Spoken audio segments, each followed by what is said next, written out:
ادع إلى سبيل ربك بالحكمة والموعظة الحسنة وجادلهم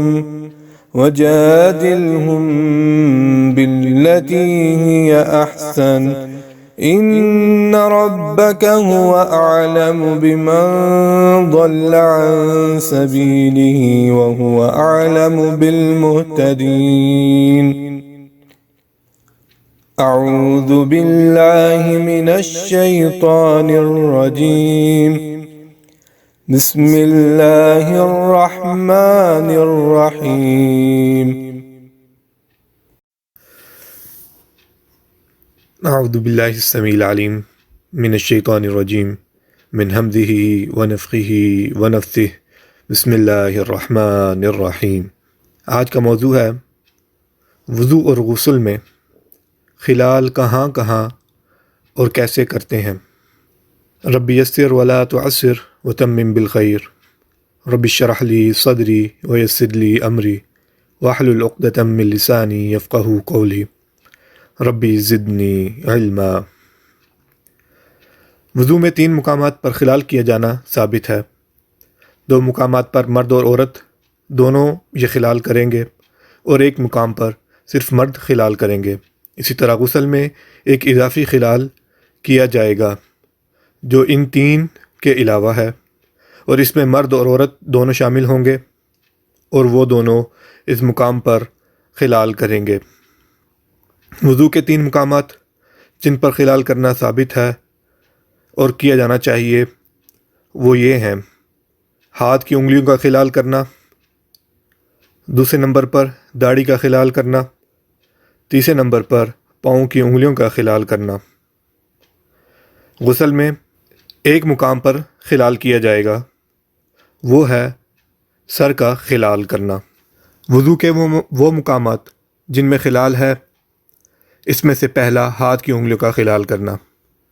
حدیث میں آتا ہے، لقید بن صبیرہ فرماتے ہیں رضی اللہ تعالی عنہ، قلت، میں نے کہا، یا رسول اللہ، اے اللہ کے رسول، اخبرنی عن الوضو، مجھے آپ وضو کے متعلق بتلائیے۔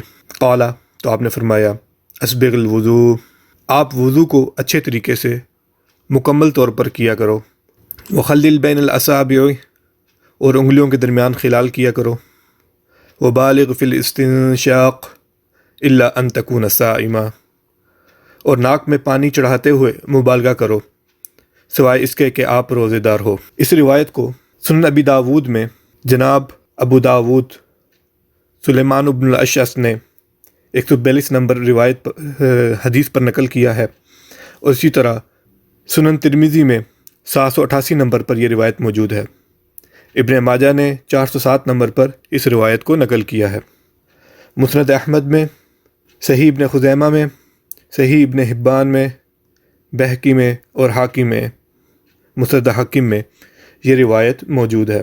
اس روایت کو علامہ البانی نے صحیح کہا ہے۔ اس روایت میں واضح طور پر موجود ہے کہ ناک میں پانی ڈالنے سے پہلے انگلیوں کا خلال کرنا ہے، اور یہ خلال وضو کے شروع میں جب ہاتھ دھویا جاتا ہے تو اس وقت کریں گے۔ وضو کے شروع میں ہاتھ دھونا روایت سے ثابت ہے، جیسا کہ حدیث میں ہے، عثمان بن عفان رضی اللہ تعالی عنہ نے پانی منگوایا تو وضو شروع کیا، تو آپ نے اپنے دونوں ہاتھوں کو 3 مرتبہ دھویا، ثم تمضمض واستنثر واستنشق، پھر آپ نے کلی کی، ناک سے پانی جھاڑا اور ناک میں پانی چڑھایا۔ یہ روایت بخاری میں 164 نمبر پر اور اسی طرح 1934 نمبر پر موجود ہے۔ یہ روایت مسلم میں اور مسند احمد میں بھی موجود ہے۔ سنن ابی داود میں 106 نمبر پر موجود ہے۔ سنن نسائی، بہقی، ابن خزیمہ، مسند ابی عوانہ اور دارمی میں بھی یہ روایت موجود ہے۔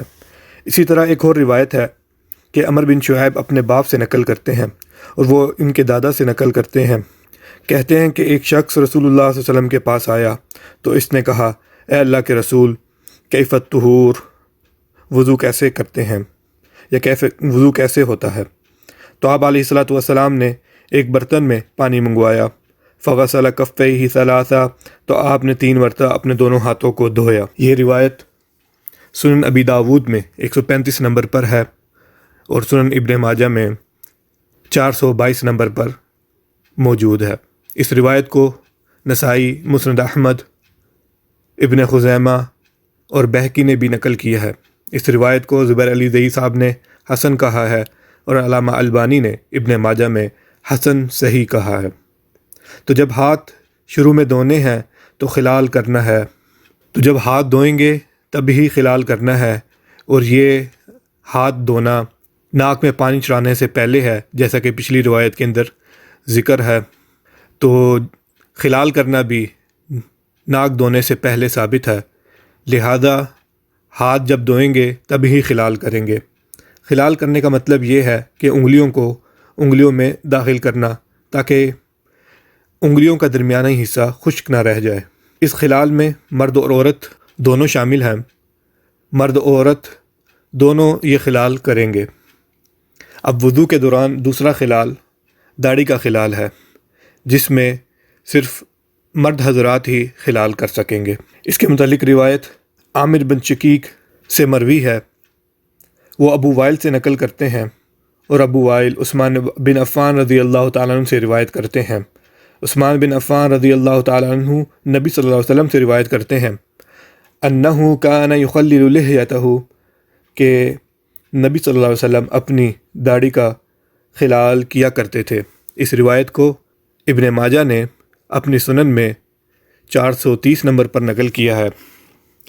ترمذی میں یہ روایت 31 نمبر پر موجود ہے، اور سنن ابی داود میں 98 نمبر پر یہ روایت موجود ہے۔ یہ روایت صحیح ابن خزیمہ میں، دارقطنی میں، بہقی میں، دارمی میں، اور اس طرح صحیح ابن حبان میں بھی منقول ہے۔ یہ روایت مسند حاکم میں اور مصنف عبد الرزاق میں بھی موجود ہے۔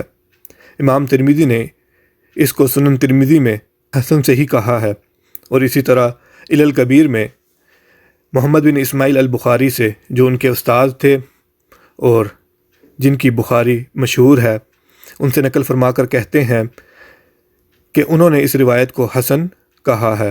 علامہ البانی نے اسے صحیح لکھا ہے، اور زبیر علی زئی صاحب نے اسے حسن کہا ہے۔ اس کو ضعیف کہنے والے بھی کچھ لوگ موجود ہیں، جن میں ابن عبد البر، جو کہ تمہید میں اس روایت کو ضعیف کہتے ہیں، اور ابن حزم المحلہ میں اس روایت کو ضعیف لکھتے ہیں، مگر یہ روایت حسن درجہ کی ہے، جیسا کہ امام بخاری اور امام ترمذی اس بات کا ذکر کرتے ہیں۔ واللہ تعالی عالم۔ یہ خلال کا وہ مقام ہے جس میں صرف مرد ہی خلال کریں گے، یا مرد ہی خلال کر سکتے ہیں، کیونکہ عورتوں کی داڑھی نہیں ہوتی۔ وضو کے دوران تیسرا مقام جس میں مرد اور عورت دونوں خلال کریں گے، وہ مقام پاؤں کی انگلیوں کا خلال ہے۔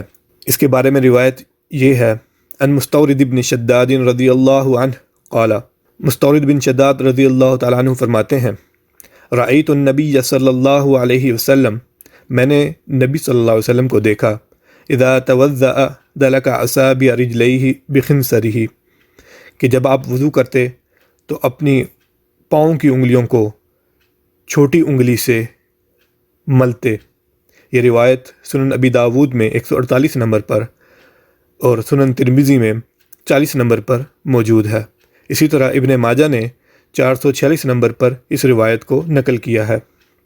یہ روایت مسند احمد میں اور بہقی کی سنن الکبریٰ میں بھی موجود ہے۔ اس روایت میں عبداللہ بن لہیعہ ہیں، جو کہ ضعیف بھی ہیں اور مدلس بھی ہیں، مگر عبداللہ بن لہیعہ کی متابعت لیث بن سعد اور عمر بن حارث نے کی ہوئی ہے، اس لیے یہ روایت حسن درجہ تک پہنچ جاتی ہے، اور ابن لہیعہ نے اپنی سماعت کی تحدیث سنن ابن ماجہ میں کی ہوئی ہے۔ اسی وجہ سے یہ روایت حسن کے درجہ پر پہنچتی ہے۔ اسی وجہ سے ابن ملکن نے البدر المنیر میں اس کو حسن صحیح کہا ہے، اور امام شوکانی نے نیل الاوتار میں اس روایت کو صحیح کہا ہے۔ علامہ البانی نے سنن ترمذی میں بھی اس کو صحیح لکھا ہے، اور زبیر علی زئی صاحب نے بھی اسے صحیح کہا ہے۔ امام ترمذی اسے حسن لکھتے ہیں۔ اس روایت میں قابل غور بات یہ ہے کہ دلک اصابع رجلیہ بخنصرہ، کہ آپ نے اپنے پاؤں کی انگلیوں کو اپنی چھوٹی انگلی سے ملا۔ سوال یہ اٹھتا ہے کہ یہ چھوٹی انگلی دائیں ہاتھ کی تھی یا بائیں ہاتھ کی تھی؟ ہم یہی کہیں گے کہ یہ بائیں ہاتھ کی چھوٹی انگلی تھی، جس سے آپ نے اپنے پاؤں کی انگلیوں کو ملا اور ان کے درمیان خلال فرمایا، کیونکہ رسول اللہ صلی اللہ علیہ وسلم کے متعلق قانون ہے کہ آپ صفائی کرنے کی ابتدا دائیں جانب سے کرتے مگر صفائی بائیں ہاتھ سے کرتے، جس کے متعلق روایات درجہ ذیل ہیں۔ حضرت عائشہ رضی اللہ تعالی عنہ فرماتی ہیں، کان النبی صلی اللہ علیہ وسلم یعجبہ التیمن فی تنعلہ وترجلہ وطہورہ وفی شأنہ کلہ، کہ نبی صلی اللہ علیہ وسلم کو جوتا پہننے میں، کنگھی کرنے میں، صفائی کرنے میں اور ہر کام کے اندر دائیں طرف پسند آیا کرتی تھی۔ اس روایت کو بخاری نے 168 نمبر پر اور مسلم نے بھی اس کو نقل کیا ہے۔ مسند احمد میں اور سنن ابی داود میں 4140 نمبر پر یہ روایت موجود ہے۔ اسی طرح سنن نسائی میں بھی یہ روایت موجود ہے۔ امام ترمذی 608 نمبر پر اس روایت کو نقل کرتے ہیں۔ ابن ماجہ 401 نمبر پر اس روایت کو بیان کرتے ہیں۔ صحیح ابن حبان میں، بہقی اور ابن خزیمہ میں بھی یہ روایت موجود ہے۔ تو اس روایت سے یہ معلوم ہوتا ہے کہ آپ صفائی کی ابتدا دائیں جانب سے کیا کرتے تھے۔ مثلاً وضو میں ہاتھ پہلے دایاں دھویا کرتے تھے اور پاؤں دایاں دھویا کرتے تھے، پھر بائیں پاؤں کی طرف یا بائیں ہاتھ کی طرف جایا کرتے تھے۔ اب دوسری بات کہ رسول اللہ صلی اللہ علیہ وسلم صفائی کے لیے جو ہاتھ استعمال کرتے تھے وہ کون سا تھا، اس پر بھی روایات موجود ہیں۔ جیسا کہ عائشہ رضی اللہ تعالی عنہ فرماتی ہیں، کان رسول اللہ صلی اللہ علیہ وسلم اذا اغتسل من الجنابۃ یبدأ فیغسل یدیہ ثم یفرغ بیمینہ علی شمالہ فیغسل فرجہ ثم یتوضأ، کہ رسول اللہ صلی اللہ علیہ وسلم جب جنابت کا غسل کرتے تو آپ غسل کو شروع کرتے تو غسل کے شروع میں اپنے دونوں ہاتھوں کو دھوتے، پھر اپنے دائیں ہاتھ سے بائیں ہاتھ پر پانی ڈالتے رہتے، فیغسل فرجہ، تو پھر اپنی شرمگاہ کو دھوتے، ثم یتوضأ، پھر آپ وضو کرتے۔ یہ روایت بخاری میں 248 نمبر پر اور سنن ابی داود میں 242 نمبر پر موجود ہے۔ اسی طرح اس روایت کو مسلم اور مسند احمد میں بھی پایا جاتا ہے، اور سنن نسائی میں اور اسی طرح ترمذی میں 104 نمبر پر اس روایت کو دیکھا جا سکتا ہے۔ مسند ابی عوانہ میں اور اس طرح صحیح ابن خزیمہ میں بھی یہ روایت موجود ہے۔ بہقی اور دارمی میں بھی اس روایت کو نقل کیا گیا ہے۔ اسی طرح دوسری دلیل جس سے یہ ثابت ہوتا ہے کہ نبی صلی اللہ علیہ وسلم صفائی کا کام بائیں ہاتھ سے کیا کرتے تھے، وہ یہ ہے کہ میمونہ رضی اللہ تعالیٰ عنہ بیان فرماتی ہیں، وہ فرماتی ہیں کہ ادنیت لرسول اللہ صلی اللہ علیہ وسلم غسلہ من الجنابۃ، کہ میں رسول اللہ صلی اللہ علیہ وسلم کے لیے جنابت کے غسل کے لیے قریب ہوئی، فغسل کفیہ، تو میں نے دیکھا کہ آپ نے اپنے ہاتھوں کو دھویا، مرتین او ثلاثہ، 2 مرتبہ یا 3 مرتبہ، ثم ادخل یدہ فی الاناء، پھر آپ نے اپنے ہاتھ کو برتن میں ڈالا، ثم افرغ علی فرجہ، تو آپ نے اپنی شرمگاہ پر پانی کو بہایا، وغسل بشمالہ، اور آپ نے بائیں ہاتھ سے اس کو دھویا، ثم ضرب بشمالہ الارض، پھر آپ نے اپنے بائیں ہاتھ کو زمین پر مارا، فدلکہا دلکن شدیدا، تو آپ نے اس کو سختی سے رگڑا۔